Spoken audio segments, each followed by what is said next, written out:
Искате да смаете гостите си с кулинарни умения? Чудили сте се как бихте изглеждали без вежди?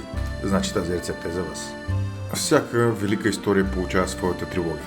Това ще е съдбата и на нашите палачинки. На дневен ред е една вечна класика или иначе казано креп сюзет. За една порция ще ни е нужна кората от един добре измит портокал, към която ще добавим 2 супени лъжици кристална захар.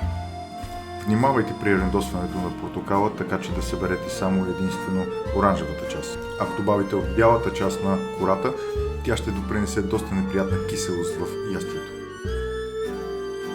Притискането на кристалната захар между пръстите ще ни помогне лесно да пробием клетъчните стени, освобождавайки маслата и невероятния аромат на портокаловата кора. Това е истинския вкус на портокал, който искаме в ястието. След като приключим с масажа на корите и цялата кухня ухае невероятно на портокал, ще изцедим и сокът му. Киселината на цитруса ще балансира много добре сладостта на захарта. Ако изтисквате сокът на ръка, е добре да го прецедите през финна цедка, за да премахнете парченцата от портокал, които лесно ще изгорят в финалната стъпка. Както вече видяхте, ще фламбираме ястието. Затова в чаша ще сипем 20-30 мл коняк или бренди. Сега да преминем към котлона. Подреждаме всички необходими съставки на ръка разстояние, защото целият процес е сравнително бърз. Загряваме сух тиган с незалепващо покритие на умерена температура и добавяме 2 супени лъжици кристална захар. Изчакваме да започне да се карамелизира, без да загаря, и добавяме сместа от портокаловите кори.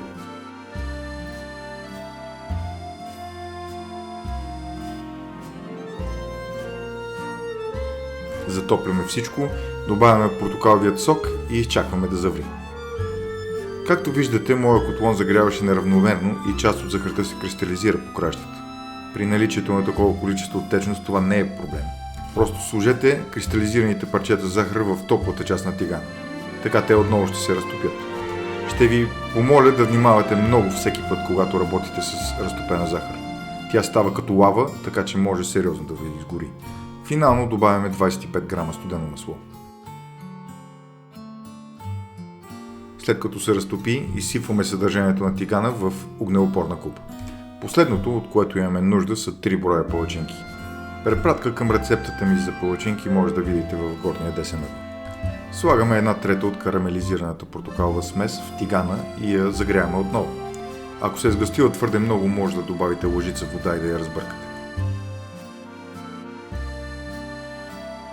Щом заври, слагаме първата палачинка.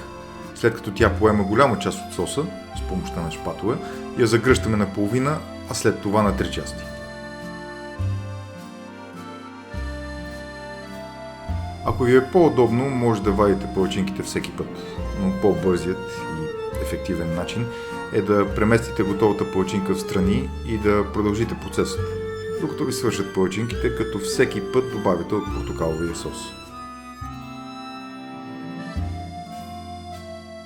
Всички знаят защо гледахте видеото от тук, малки пиромани такива.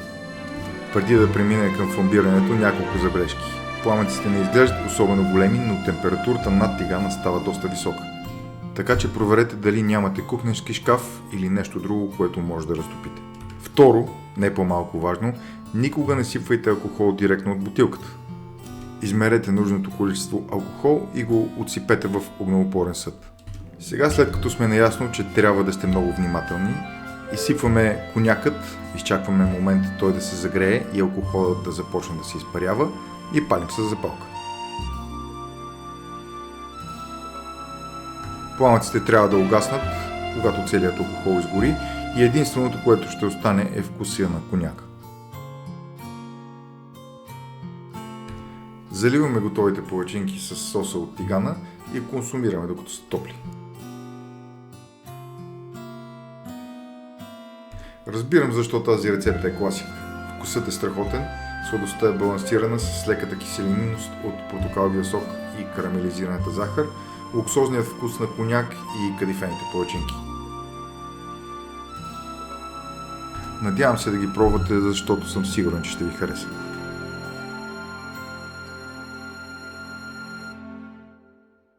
Да ви е вкусно!